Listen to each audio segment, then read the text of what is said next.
It's Nick Campbell. Sorry if you're offended that I'm not as dressed up for this video as I was for the last one. But for Pretty Little Liars, we're all friends by now, aren't we? We're all in this together. Do you also sometimes feel like Marlon King has us trapped just like Charles did the Liars? And that the many different red herrings and logical fallacies and ship teases are like our version of the waking up in a room covered in someone else's blood gag? Oh, what fun we have. But that's what the big reveal from She's No Angel feels like. Another round of psychological tests, tortures, and traps for us. Here's a roundtable discussion with all the liars that ends up in some trumped up charges against someone we barely know. Guesstimating A's identity is like some messed up version of Rosewood Roulette. Except all the bullets are for newish characters that we think are guest stars. But if it hits, the reason that we don't know anything about them isn't because they're one-off, it's because they secretly hate all the liars, have always hated the liars, and they're criminally insane. But I really don't like your tone. Who gives a crap what you like, you bag of hair? Guys. Do you think Radley just attracts the craziest people, and they and their families just settle in the nearby town? Or do all the Rosewood parents just lean on Radley as like a long-term babysitting service? Who hasn't spent time in Radley by now? It's like the draft. It's like Rosewood Draft. Every teenager eventually has to spend some time in Radley. But now we have a troubling fact. Leslie Stone is now not only the surprise, Mona has other friends character, but also turns out to be more well-connected than... I actually don't think I'm cool enough to finish this metaphor. Stereo MCs? If you make sure you're connected. But she was also in Radley long enough to know Bethany Young, Charles De Laurentiis, and Mona. Did she also watch Toby's mom die? Was she there when Radley opened? Is Leslie a vampire? I mean, all of this from a character that we were introduced to late last season. I mean, come on, man. But here we go again. We've been burned so many times by this routine that we can recognize some of the telltale red herring signs. 1, all the liars are on board, including Arya. Okay, so what do we do now? Well, we know where she lives. 2, Leslie's most incriminating scene. They know. What? You're kidding. Damn it! Damn it! Damn it! I asked you to do one thing, Mona. Never actually shows her face. And 3, I just want a better story. A surprise character that's been in barely 3 episodes isn't satisfying.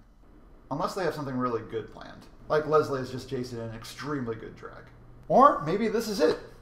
This is the Summer of Answers and we're halfway through. Is this PLL's one last job? Is this show building up one more grand gotcha before letting us and the liars in? Or is it actually Leslie and we're just gonna have to deal with it? Will we have to look through the novelty hipster glasses and recognize the basically unknown monster within? I'm so tired of trying to sort out whether the show itself is trying to fool us or if the liars are fooling themselves. Also, can we assume from Clark's photos that the bump in the hoodie is actually a busty figure and not just a fold? Is this show going to end up like an extended version of the movie Blow Up? Because if this road ends with a bunch of mimes playing tennis, I'd like to know now. So I can spend my PLL time watching Zoo instead. There's no way that show is going to be disappointing. But just to clarify, the episode itself wasn't disappointing, so much as it was just business as usual. We're now so distant from Songs of Innocence and its stewing, and we're now back to the sleuthing.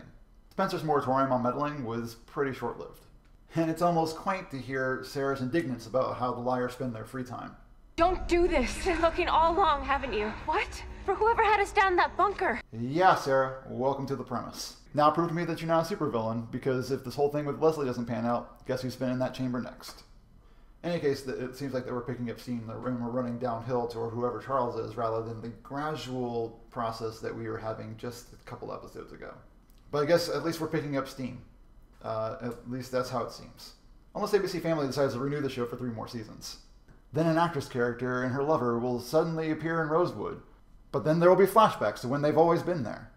And then the show will kneel to fan pressure and put them both in yellow tops and accidentally bury them alive in Allison's backyard. And then Marlon King will tell us that the show's always been about the characters and not who A is. Ravenswood is purgatory. Thanks for watching. Oh wait, a few more things. I love that Spencer only dreams in anagrams and Sia music videos.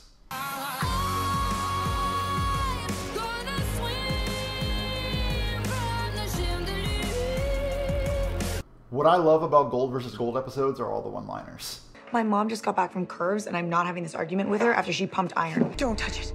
Why would I touch it? How about something a little closer to the good china? That unenthusiastic, surly tattoo artist is exactly what a tattoo artist should be like when a girl picks a Japanese kanji for courage off the wall. I felt like the addiction thing was a little too heavy-handed. I know that Spencer is an addict, And anyone with an addictive personality can make anything an addiction. And that's why I haven't played video games since like 2011. But Spencer's having a really hard time sleeping and, living. And talking about her problems with anyone usually ends up some kind of terrifying threats on her person. So what's a girl to do? How do you cope when all the coping mechanisms are off limits? What kind of pheromone does Allie give off that brings all the older men to the yard?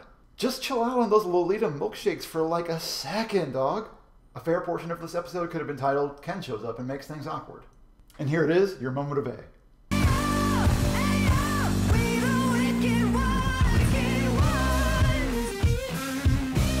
A is now making tennis ball Bratz dolls. That's actually it now. Thanks for watching.